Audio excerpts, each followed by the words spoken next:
Do you know what the most Googled medical question in the world is? It's not cancer, it's not heart disease.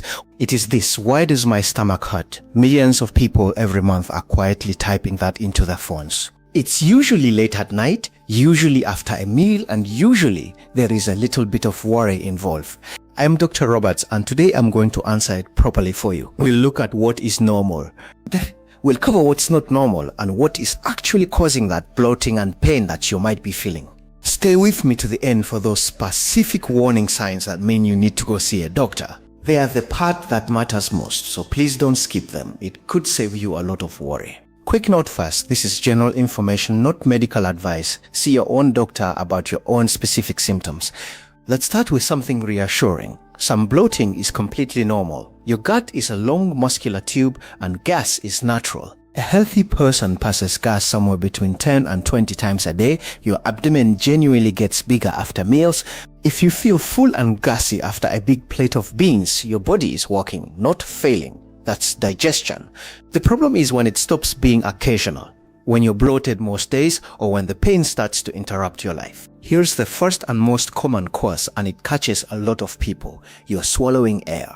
It sounds simple, but it's a major factor in bloating. Eating quickly, talking while you eat, drinking fizzy drinks, and chewing gum.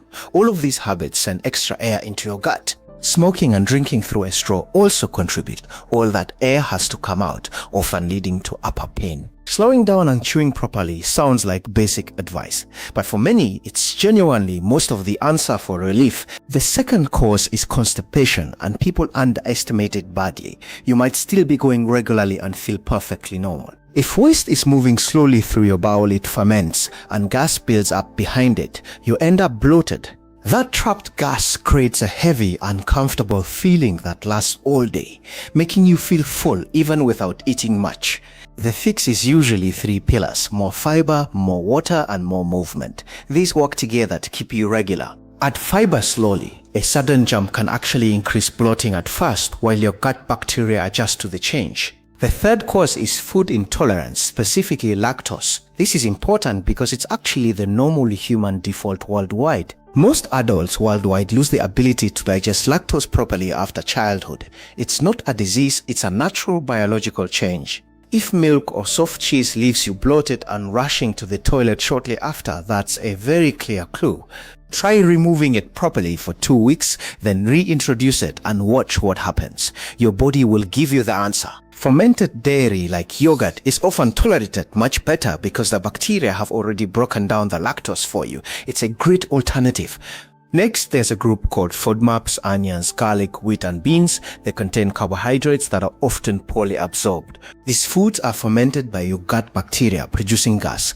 This is a common trigger for many with gut sensitivity. The low FODMAP diet works, but it's meant to be temporary. Do it with a dietitian if you can, please. The goal is to identify your specific triggers and then bring back as much diversity as possible for your long-term gut microbiome health. The fifth cause is IBS itself. Your gut is oversensitive. What others don't notice causes you real physical pain. Stress makes it worse because your gut and brain are wired together directly. The pain you feel is very real. This is why stress and anxieties often show up as stomach symptoms. Managing your mind is part of managing gut. Effective management involves calming the whole nervous system. This helps stabilize the gut's movement and reduces sensitivity to pain. Cause 6 is coeliac disease. It's an immune reaction to gluten that damages the lining of your small intestine specifically. It causes bloating, tiredness, and low iron, and it's often mistaken for IBS for years. The damage to the intestine prevents you from absorbing nutrients properly. Crucial rule: if you want a coeliac test, you must be eating gluten, otherwise the test can come back normal. So get tested before you go gluten-free, not after. A proper diagnosis is essential for your long-term gut health. Then there is acid and H. pylori. This bacterium causes burning pain in the upper stomach, often worse when hungry. Helicobacter is common and treatable with antibiotics. Untreated, it raises the risk of ulcers and stomach cancer over a lifetime. If your pain is in the upper stomach and feels better after eating, H. pylori is a likely culprit for you. Testing is simple, usually just a breath test or stool sample. It's a quick way to find a treatable cause. So what actually helps? The first step is adding fiber to your diet, but remember to do it slowly. Drink enough water. Fiber without water can actually make constipation worse. Aim for consistent hydration every day to stay regular. Walk after your meals, even just for 10 minutes. Movement genuinely helps gas move through the gut and aids digestion. Try to eat at regular times. Your gut thrives on routine. Consistency helps stabilize your digestive system and reduces bloating. Take your stress and sleep as seriously as your diet. A calm nervous system is essential for a calm gut. Your digestive health is deeply linked to your rest. Keep a simple diary for 2 weeks. Write down what you ate and how you felt. Your patterns will teach you. On probiotics, the evidence is mixed and strain-specific. It is not the miracle the packaging often suggests to people. Expensive probiotics aren't automatically better. Many people find more relief through natural sources of bacteria rather than high-priced supplements. Fermented foods like yogurt or sauerkraut are a reasonable place to start.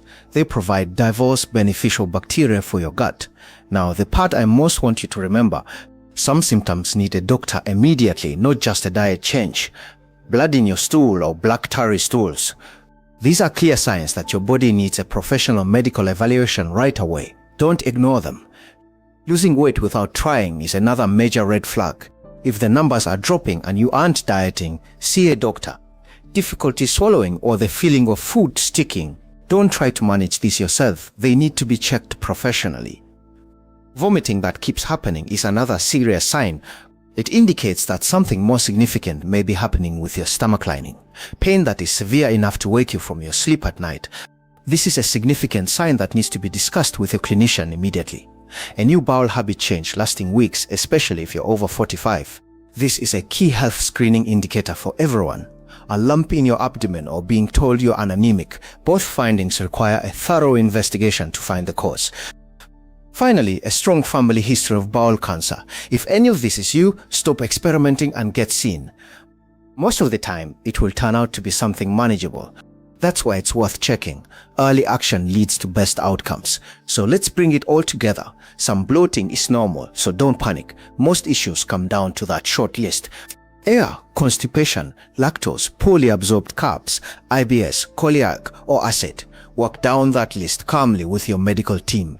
Add fiber slowly, drink water, walk after meals, and prioritize stress and sleep. Your gut will thank you for it. If you want a coeliac test, keep eating gluten until it is done. Don't mask symptoms before the medical tests. Remember the warning signs: blood, weight loss, trouble swallowing, or habit change. Those need a doctor, not a supplement. If this was useful, subscribe. Every week I take a health topic and make it make sense. Your health is worth understanding.